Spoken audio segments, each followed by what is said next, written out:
আল্লাহ পাক বলেন, হে নবী আপনি বলুন আল্লাহ এক এবং একক, তার কোনো অংশীদার নাই, তিনি বেনিয়াজ, তিনি কাউকে জন্ম দেন নাই, তাকেও কেউ জন্ম দেয়নি। আকাশ আর জমিনে আল্লাহর সমকক্ষ কেউ নাই, কেউ নাই। তিনি এক এবং একক। তার একত্ববাদের দাওয়াত দেওয়ার জন্য অসংখ্য পয়গম্বর আল্লাহ পাক এই দুনিয়া পাঠিয়েছেন, আর সমস্ত পয়গম্বর দাওয়াত দিয়েছেন কি, লা ইলাহা ইল্লাল্লাহু মুহাম্মাদুর রাসূলুল্লাহ।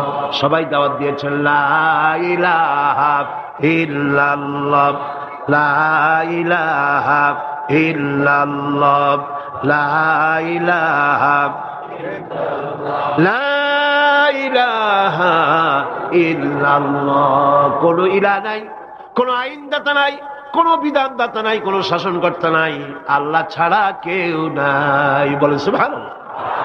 আল্লাহ এক এবং একক, তিনি সব সৃষ্টি করেছেন। আল্লাহ পাক বলছেন, আল্লাহুল্লাযী খালাকাস সামাওয়াতি ওয়াল আরদা ওয়া আনজালা মিনাস সামাই মাআন ফাআখরাজা বিহি মিনাস সামারাতি রিজকান লাকুম। আল্লাহ হচ্ছেন তিনি যিনি আকাশ সৃষ্টি করেছেন, জমিন সৃষ্টি করেছেন, আর আকাশ থেকে পানি বর্ষণ করে তোমাদের খাদ্য উৎপাদন করে দিয়েছেন। এ পানি হচ্ছে মানুষের জন্য জীবন। পানির এক নাম কি? জোরে বলেন, পানির এক নাম কি? জীবন। এই পানি এক নাম জীবন। কিন্তু কর্ণফুলীর পানি যদি চট্টগ্রামে 10 ফুট উঁচা হয়ে আসে, পানির নাম হবে কি? নাম হবে মরণ। এই পানিকে কন্ট্রোল করেন আল্লাহ রাব্বুল আলামিন।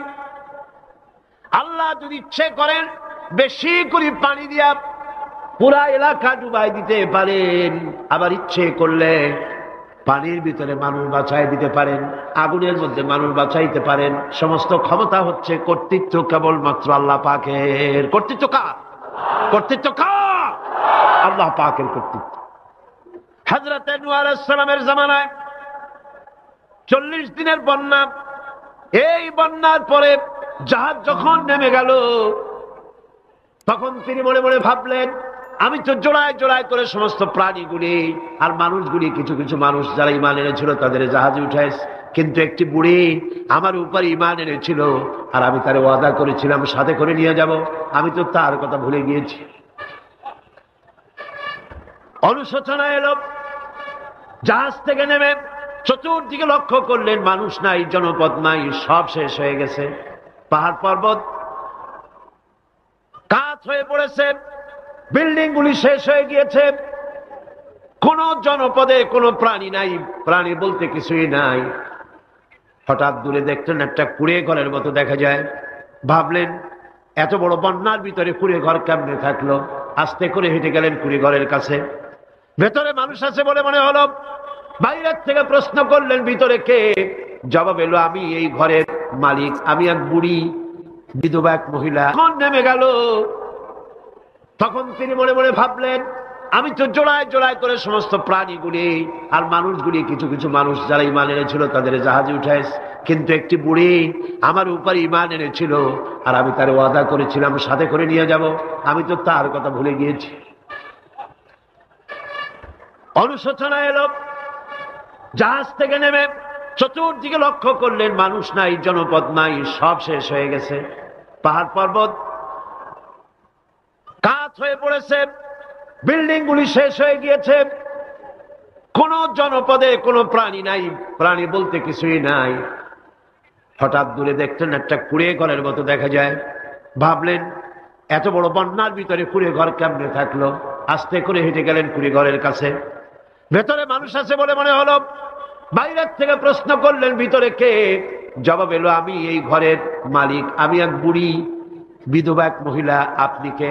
তিনি বললেন, আমি হচ্ছি এই জামানার পয়গম্বর হযরত নূহ আলাইহিস সালাম। বুড়ি বলছেন, আমারও ধারণা তাই। আপনি আমাকে ওয়াদা করেছিলেন বন্যা হলে পরে, বন্যার আভার যখন আপনি পাবেন, আমাকে আপনি সাথে করে জাহাজে উঠায় নিয়ে নেবেন, আমার মনে হয় বন্যা কবে হবে সেই খবর দেওয়ার জন্য আপনি এসেছেন। হযরত নূহ আলাইহিস সালাম সিজদায় পড়ে কাঁদতে লাগলেন, বললেন, রব্বুল আলামিন, তোমার কুদরত বোঝার ক্ষমতা আমার নাই। 40 দিন পর্যন্ত পানির ভিতরে মানুষ কেমনে জীবিত রইল? আল্লাহ পাক শোনালেন, নূরে, বিপদ যখন এলো তুমি তোমার উম্মতকে ভুলে যেতে পেরেছো, ভুলে গিয়েছো, কিন্তু আমি রব্বুল আলামিন রহমানুর রহিম, আমি আমার বান্দিরে ভুলি নাই।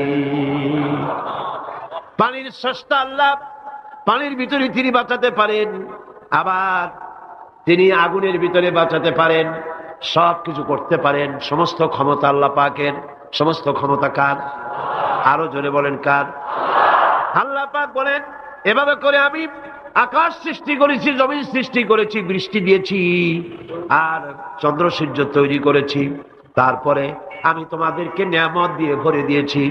وَإِن تَعُدُّوا نِعْمَةَ اللَّهِ لَا تُحْصُوهَا।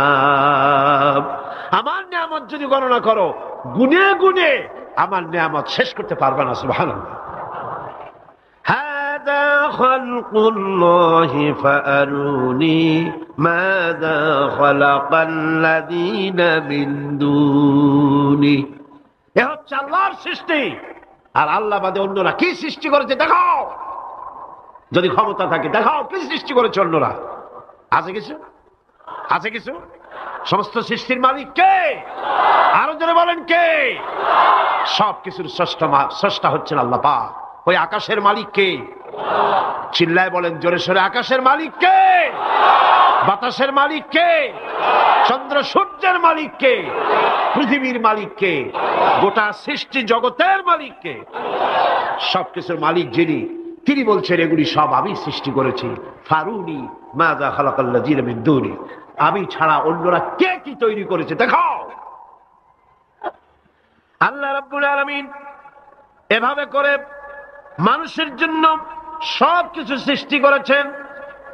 তার খাবারের ব্যবস্থা করেছেন, পড়ার ব্যবস্থা করেছেন, গাছপালা তৈরি করেছেন, পানি তৈরি করেছেন, সব ব্যবস্থা করে দিয়েছেন।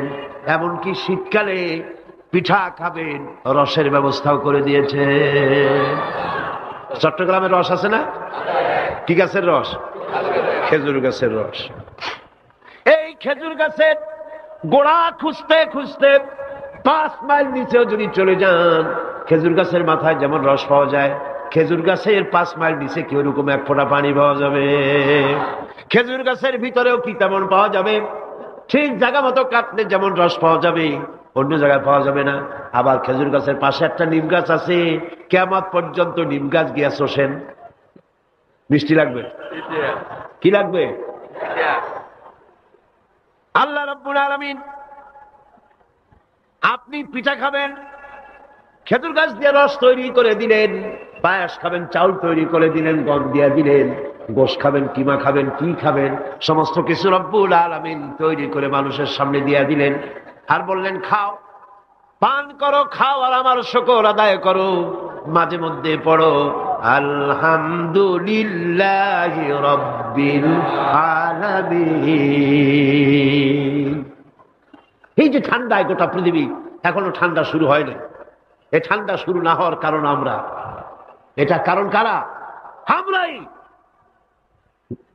গ্লোবাল ক্লাইমেটের চেঞ্জ এসেছে, গোটা দুনিয়ার আবহাওয়ার পরিবর্তন হয়ে গিয়েছে। শীতের সময় শীত নাই, গরমের সময় গরম নাই। এটা কি খুব ভালো? এটা কি? এটা রোগ ব্যাধি বেশি হওয়ার লক্ষণ। শীত যখন আসে, এত প্রচন্ড শীত, গোটা পৃথিবী যত এসি আছে, সমস্ত শক্তিশালী এসি প্লান্ট একযোগে যদি ছেড়ে দেওয়া হয়, আল্লাহ শীতকালে শীত দেন, তার সহস্র কোটি কোটি ভাগের 1 ভাগের শীতও কি পৃথিবীর মানুষ তার যন্ত্রপাতি দিয়ে তৈরি করতে পারবে? পারবে। সূর্য দিয়ে প্রতি মুহূর্তে আল্লাহ পাক যে তাপ দেন, গোটা বিশ্বের সমস্ত আগুন একসঙ্গে যদি জ্বালানো হয়, সেই তাপ কি তৈরি করা সম্ভব হবে? হবে না। আল্লাহ রাব্বুল আলামিন মানুষের কল্যাণের জন্য মানুষের যা কিছু প্রয়োজন সবকিছু একটা একটা করে এভাবে তৈরি করে মানুষের সামনে সবকিছু দিয়ে দিয়েছেন এবং প্রয়োজন মিটিয়ে দিয়েছেন। যার যা প্রয়োজন তা তিনি মিটিয়ে দিয়েছেন। আমাদের দেশে আমার দেশের বাঘ, আমার দেশের হরিণ, আমার দেশের কুকুর, তাদের গায়ে তারা যে ধরনের ইউরোপ আমেরিকার শীত প্রধান দেশের পশুগুলি এরকমের না। তার মানে হলো আমার দেশ শীত প্রধান নয়, ছোট্ট ছোট্ট পশম হলে চলে, কিন্তু শীত প্রধান দেশের কুকুরগুলি, বাঘ এবং সিংহ যেগুলি জঙ্গলে থাকে, তাদের গায়ে এমন লম্বা লম্বা পশম দিয়ে আল্লাহ চামড়া বানায় দিয়েছেন যা দিয়ে তার সম্পূর্ণ শরীরটা ঢেকে যেতেছে। স্থায়ী কম্বলের ব্যবস্থা রব্বুল আলামিন করে দিয়েছেন। কে দিয়েছেন? আল্লাহ পাক দিয়েছেন। এবং সেই চামড়া দিয়ে, সে চামড়া যেন আপনি ব্যবহার করতে পারেন সেজন্য আল্লাহ পাক আপনার জন্য সুন্দর করে সেই চামড়া দিয়ে কাপড় চোপড় তৈরি করার, জামা ব্যবহার করার সব ব্যবস্থা আল্লাহ করে দিয়েছেন। কম্বল তৈরি করার ব্যবস্থা করে দিয়েছেন। আল্লাহ পাক যা খুশি তাই করতে পারেন। কোরআন বলতেছে ফাআলুল লিমা ইউরিদ, যা খুশি তাই তিনি করেন। লা ইউসআলু আম্মা ইয়াফআলু ওয়া হুম ইউসআলুন, তিনি যা করেন সেজন্য কারো কাছে তাকে কৈফিয়ত দিতে হয় না, বরং গোটা বিশ্ব আল্লাহর কাছে কৈফিয়ত দিতে বাধ্য। সমস্ত বিশ্ব কৈফিয়ত দিতে কার কাছে বাধ্য? আল্লাহ পাকের কাছে কৈফিয়ত দিতে বাধ্য। প্রচন্ড শক্তির মালিক। মানুষেরা বোঝে না, ক্ষমতা যখন আসে তখন চতুর্দিকে দেখে ক্ষমতার ক্ষমতা, কি যে করবে দিশা করতে পারে না। সারা জীবন ক্ষমতায় টিকে থাকার জন্য সর্বাত্মক প্রচেষ্টা চালায়, দেশ যখন পাইছি আর ছাড়বো না, ঠিক কিনা? এই চেষ্টা চালায়। কিন্তু আল্লাহ পাকের মূল ক্ষমতা তো আল্লাহর হাতে। আল্লাহ পাক ক্ষমতা দিয়ে বলেন লিনানজুরাকুম কাইফা তা'মালুন, ক্ষমতা দিয়ে তাকায় থাকি তোমার আমলটা কি হয় তা দেখার জন্য, তুমি করোটা কি সেইটা দেখার জন্য আমি দেখি। লিনানজুরাকুম কাইফা তা'মালুন। মানুষ ক্ষমতা হাতে পায়, অত্যাচারের স্টিম রোলার চালায়, আল্লাহ দেখতে থাকেন। আর আল্লাহ যখন অ্যাকশন নেন, সেই অ্যাকশন থেকে তাকে কেউ বাঁচাইতে পারে না। প্রচন্ড ক্ষমতার মালিক। রাতকে দিন বানাতে পারেন, দিনকে রাত বানাতে পারেন, আমিরকে ফকির বানাতে পারেন, ফকিরকে আমির বানায় দিতে পারেন, রাস্তার লোক ধরে নিয়ে প্রেসিডেন্ট বানায় দিতে পারেন, আবার নারাজ হলে পরে জুতার মালা দিয়া জেলখানায় ঢুকাইয়া দিতে পারেন। ক্ষমতায় থাকাকালীন ফুলের মালা এত বেশি পায়, ফুলের মালায় গলা ভরে যায়। গাবতলীর কোরবানির হাটেও এত মালা পায় না। এত মালা গলায় দিয়া আনন্দে ফুর্তিতে মারতে থাকে। আমার বন্ধুগণ মনে রাখেন, ফুলের মালায় আত্মহারা হয়েও না যারা ক্ষমতায় থাকো। এই ফুলের মালা আর ফাঁসির রশি একেবারেই পাশাপাশি। ফুলের মালা থেকে ফুলগুলি ঝরে পড়লেই ওই রশিটাই ফাঁসি হওয়ার জন্য যথেষ্ট, ঠিক কিনা? মানুষ বোঝে না, বোঝে না। আল্লাহ বলেন আমি তাকায় থাকি, দেখি কি করো, তোমার আমলটা কেমন হয়। ক্ষমতার মালিক আল্লাহ, দেওয়ার মালিক আল্লাহ। আর যখন নারাজ হয়ে যান, এক থাপ্পড় মেরে ক্ষমতা ছিনায় নিয়ে যান। পারেন কিনা? পারেন কিনা? ইতিহাস সাক্ষী। কিন্তু ইতিহাসের সবচেয়ে বড় শিক্ষা যে মানুষেরা ইতিহাস থেকে শিক্ষা গ্রহণ করে না। जगत जी लगाने के लिए ये दुनिया नहीं है, जगह जी लगाने के लिए ये दुनिया नहीं है, ये इबरत की जा है तमाशा नहीं है। पृथ्वी खेल तमाशा করার জায়গা না। ইতিহাস থেকে শিক্ষা নাও, পূর্বপুরুষদের দিকে তাকাও। আল্লাহ দ্বীনের কর্মীদের উপরে আঘাত লাগাবার কারণে বংশ শুদ্ধ আল্লাহ সাফ করে দিয়েছেন। দেন নাই? সে আল্লাহ আছে না নাই? চিল্লায় কোন আছে না নাই? সে আল্লাহ পাক আছে। সে আল্লাহকে ভয় করে। ইত্তাকিল্লাহ, সে আল্লাহকে ভয় করে। আল্লাহ পাক ইচ্ছে করলে ক্ষমতা দিতে পারেন, ইচ্ছে করলে ক্ষমতা ছিনায়ও নিতে। সে আল্লাহ রাব্বুল আলামিন ক্ষমতা দেওয়ার মালিক, ক্ষমতা ছিনিয়ে নেওয়ার মালিক, হায়াতের মালিক, মওতের মালিক। সবাই বলুন, হায়াতের মালিক কে? মওতের মালিক কে? খাবারের মালিক কে? হাসাবার মালিক কে? কাঁদাবার মালিক কে? সব কিছুর মালিক কে? আল্লাহ রাব্বুল আলামিন। ইন্নাল্লাহা আলা কুল্লি শাইইন কাদির। সব কিছুই উপরে তিনি ক্ষমতাবান, যা খুশি তাই তিনি করেন। এ হচ্ছে আল্লাহর সৃষ্টি। সবকিছু আল্লাহ সৃষ্টি করেছেন। বরং কাফের বেঈমান যারা অস্বীকার করে আল্লাহ রাব্বুল আলামিন, সেই মানুষেরাই বুঝতে পারে না। বরং মানুষ যা কিছু তৈরি করেছে তা সবই আল্লাহর বানানো জিনিস, তার থেকেই করেছে। কথাটা বুঝে আসে না? মানুষ না বুঝেই বিজ্ঞানকে সবকিছুর প্রশংসা বিজ্ঞানের জন্য করে, বিজ্ঞানের জন্যই প্রশংসা অস্থির হয়ে যায়। যেমন ধরুন, রাজশাহী বিশ্ববিদ্যালয়ে আপনার ছেলে পড়ে, 6 মাস টাকা পয়সা পায় না, ধার খরচ করিয়া তার 6টা মাস চালায়। হঠাৎ করে পিয়ন মানি অর্ডার ফর্ম নিয়ে হাজির, 6,000 টাকা পাঠাইছে বাপে।